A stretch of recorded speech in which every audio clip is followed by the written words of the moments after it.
Dan itu saya ingat Pak, saya di Jurangmangu itu ya, saya nggak bisa tempat kos yang layak Pak. Yang penting saya bisa hidup aja, bisa tidur dan sebagainya. Ya. Sampai menunggu saya dapat gajian itu. Dan saya survive.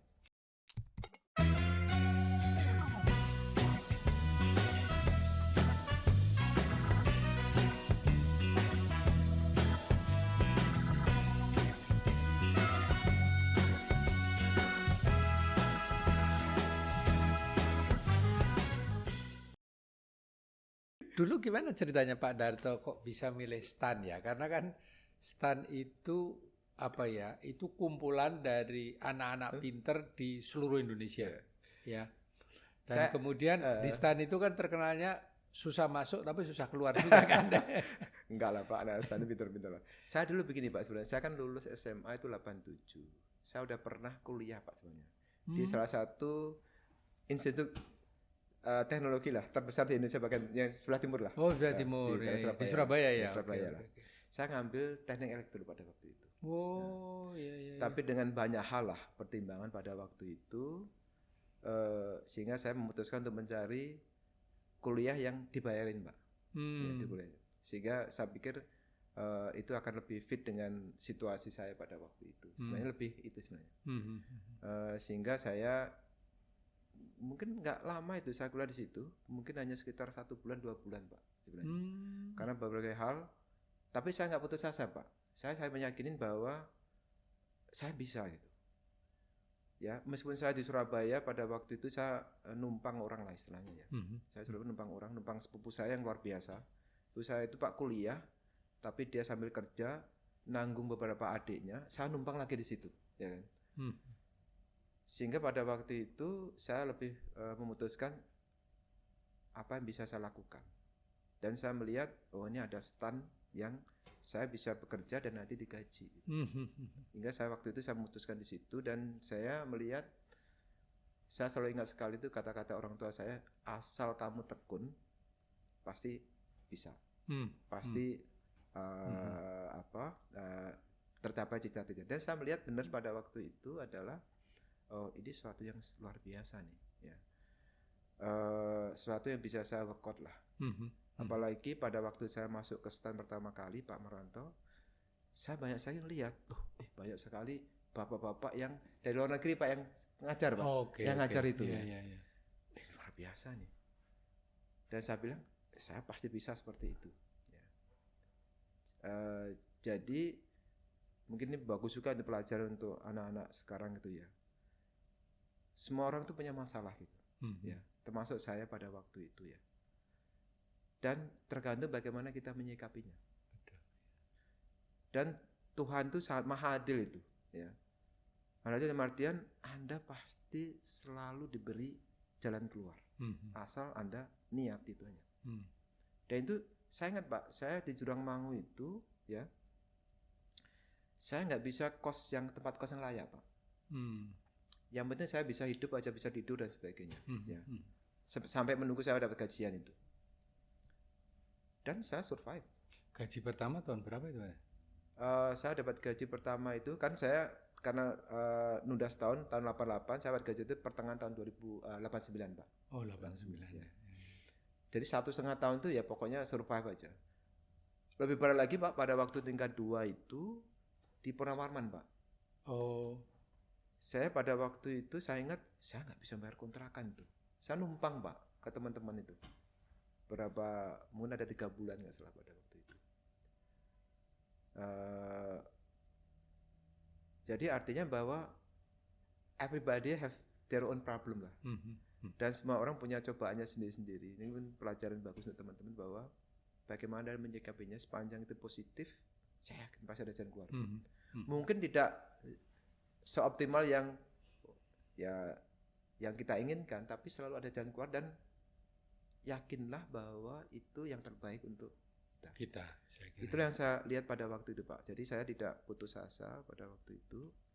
Saya masuk STAN, kemudian saya melihat ternyata ini ada sesuatu yang baik asal kita tekun gitu ya. Kerja keras ya.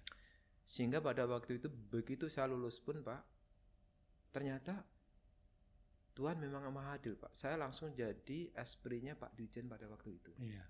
Ya, Pak Benyamin Parwoto Iya. pada waktu itu. Sehingga quote-unquote saya punya uang Pak untuk langsung kuliah Pak. Sehingga tahun 92 itu saya lulus 91, 92 saya masuk ke UI Pak. Tahun 93 saya ngambil D4. Sehingga pada tahun 93 itu ya 94 ya. 94 saya masuk D4 sehingga saya waktu itu sore double hari berarti double ya. Sore hari di UI Extension, pagi hari di D4 Pak. Wah. Sehingga pada waktu itu hebatnya tahun 96 itu sama-sama buat tesis Pak dan selesai dua-duanya. Wah, luar biasa itu. jadi yang penting niat aja. Saya yakin itu. Yang penting niat ya, jangan pernah putus asa, selalu ada jalan. Kan Tuhan itu tidak memberikan cobaan kalau kita nggak bisa, tidak mampu Pak. Saya meyakini itu. Luar biasa. Jadi Pak Darto berarti waktu SMA itu kan eksakta ya Pak ya? S1 Pak, S1 ya. Jadi kemudian masuk di STAN itu dulu jurusannya sudah perbendaharaan atau anggaran Pak waktu itu. Anggaran. Karena waktu itu yang saya sebenarnya nggak tahu STAN Pak. Iya. Yang saya tahu itu di Malang ada namanya BPLK dulu Pak. Oh iya. BPLK. Saya lihat, wih ini orang keuangan gajinya gede Pak. Pada waktu itu. Saya ingat waktu itu saya lihat, saya tanya ke teman saya itu, gaji berapa itu? 80.000 Pak waktu itu. Wah gede banget itu. Dan saya lihat pada waktu pendaftaran itu ada urutannya 1, 2, 3 gitu ya. Yang nomor 1 itu anggaran Pak. Wah ini pasti yang paling bagus ini. Bukan pajak, bea cukai atau status saya nggak tahu akuntansi itu ya. Kayak nomor 1 itu anggaran Pak. Anggaran ya, karena hurufnya A. Ini pasti paling bagus tuh. Saya pilih aja Pak. Saya pilih aja tuh. Karena saya tahu, saya hanya meyakinin. Yang penting saya dapat gaji aja pada waktu itu. Saya bisa survive, saya bisa sekolah pada waktu itu. Saya kira Pak Darto itu kalau kita membayangkan apa yang terjadi di masa lalu, kita bersyukur karena tangan Allah itu mengatur kita ya. Betul Pak, betul sekali. Dan memang sebetulnya kita harus menyadari bahwa yang tahu yang terbaik untuk diri kita itu hanya Allah. Kita kadang-kadang kan kurang mensyukuri aja gitu. Kita harus, tapi kita harus Pak, berusaha tadi, ikhtiar tadi. Saya merasakan sekali itu pada waktu itu masa terendah lah. Iya. Dan nasihat orang tua tadi harus tekun. Itu kalau konsep sekarang kan berarti harus persisten kan. Persisten. Betul-betul berjuang. Dan saya kira orang tua sangat bangga sekali lihat Pak Darto sekarang kan. Gitu.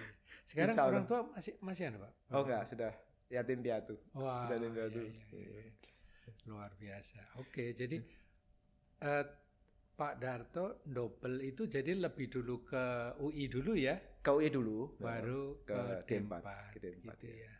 Kan D4 kan harus 3 tahun kerja. Iya. Saya kira itu perjuangan yang luar biasa juga kan, double gitu. Dan waktu itu masih sendiri ya?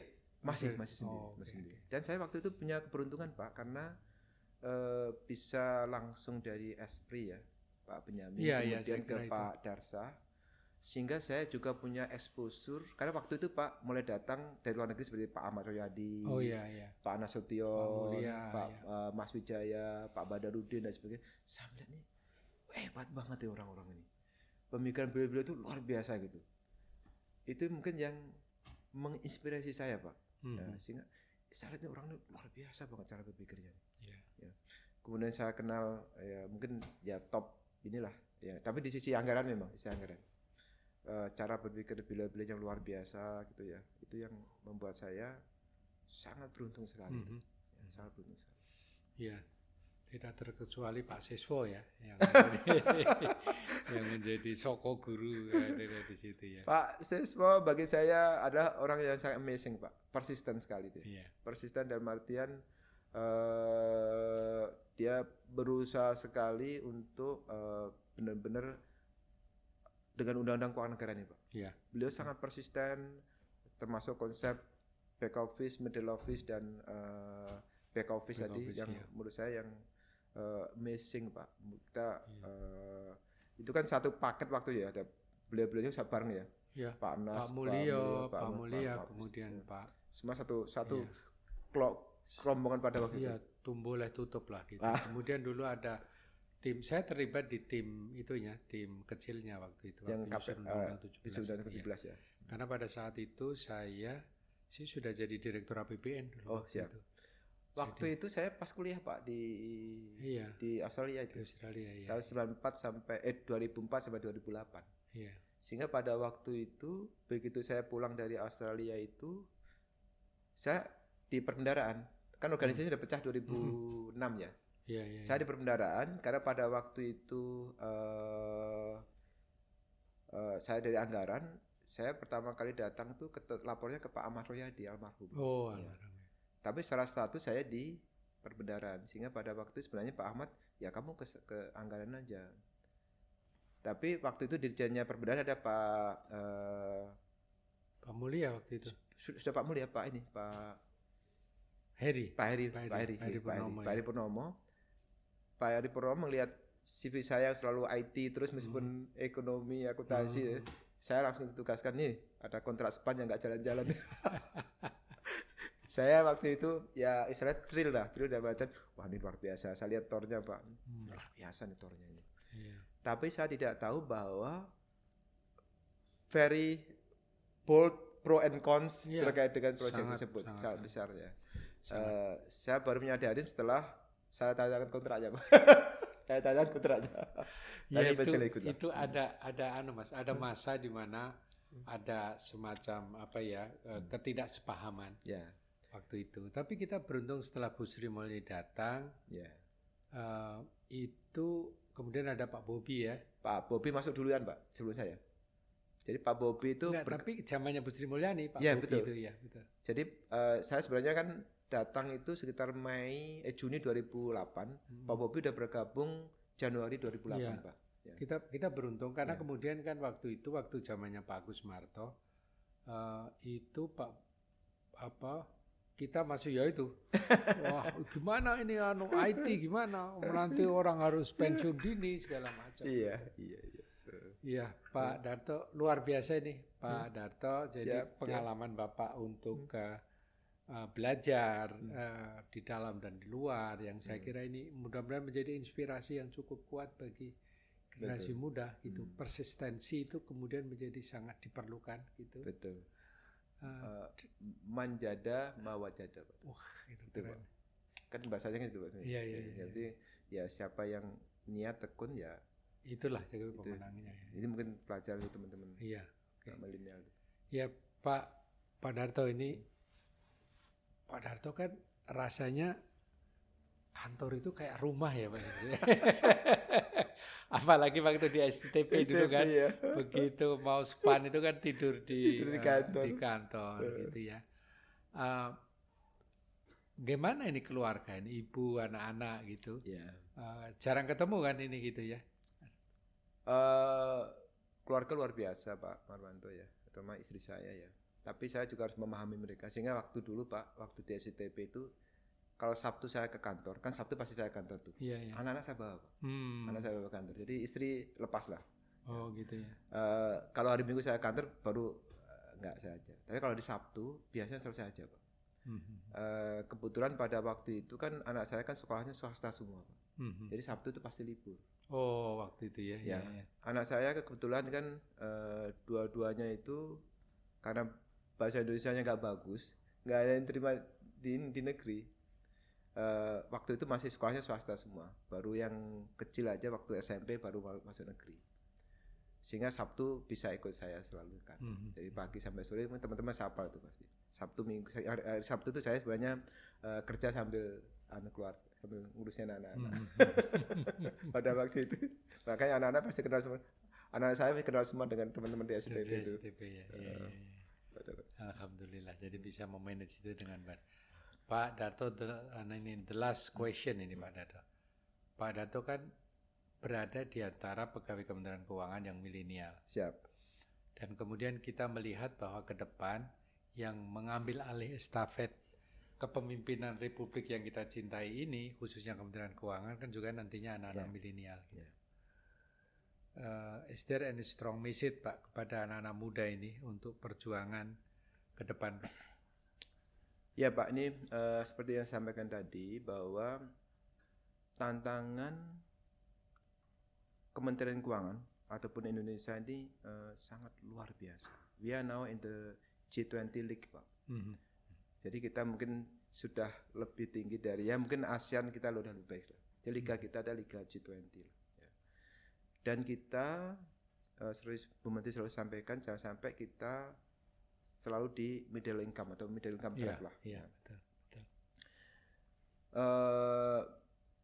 Para kolonial atau kita semuanya sebenarnya sudah mempersiapkan teman-teman milenial itu untuk membawa Indonesia itu terlepas dari middle income trap tersebut.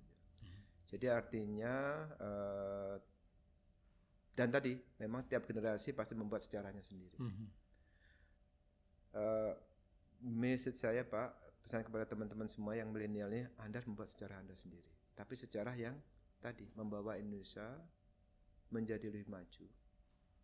Secara lebih khusus Pak Marwanto, kalau saya di teknologi informasi, Anda lihat perkembangan teknologi informasi yang sangat luar biasa, sangat cepat ini.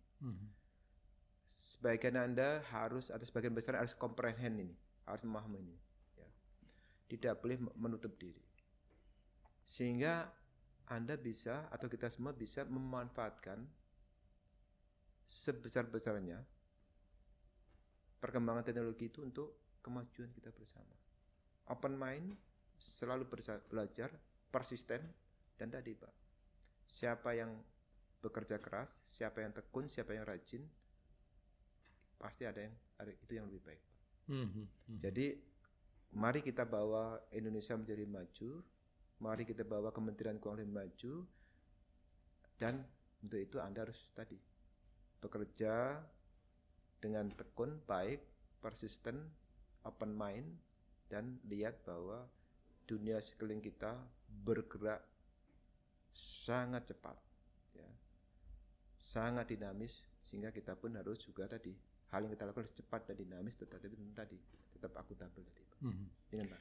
Terima kasih Pak Darto. Saya kira ini pesan-pesan yang sangat penting sekali untuk generasi muda, karena Andalah yang nanti akan mengambil alih tongkat estafet kepemimpinan di negara yang kita cintai ini.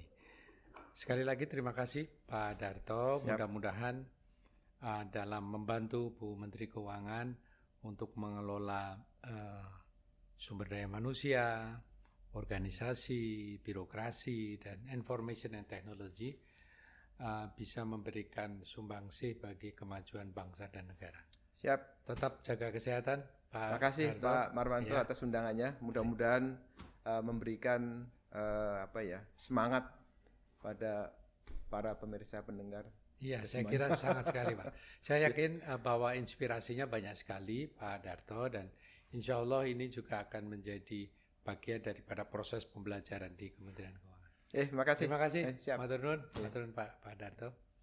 Demikian sobat sekalian, bincang-bincang saya dengan Bapak Dr. Sudarto yang bercerita banyak sekali tentang bagaimana Kementerian Keuangan mengurusi organisasi, mengurusi birokrasi, dan yang lebih penting lagi adalah bagaimana Kementerian Keuangan bertransformasi dengan menggunakan information and technology di dalam pengelolaan keuangan negara. Terima kasih atas semua perhatiannya. Sampai jumpa di episode berikutnya. The Maestro Media, para maestro berbagi info. Terima kasih.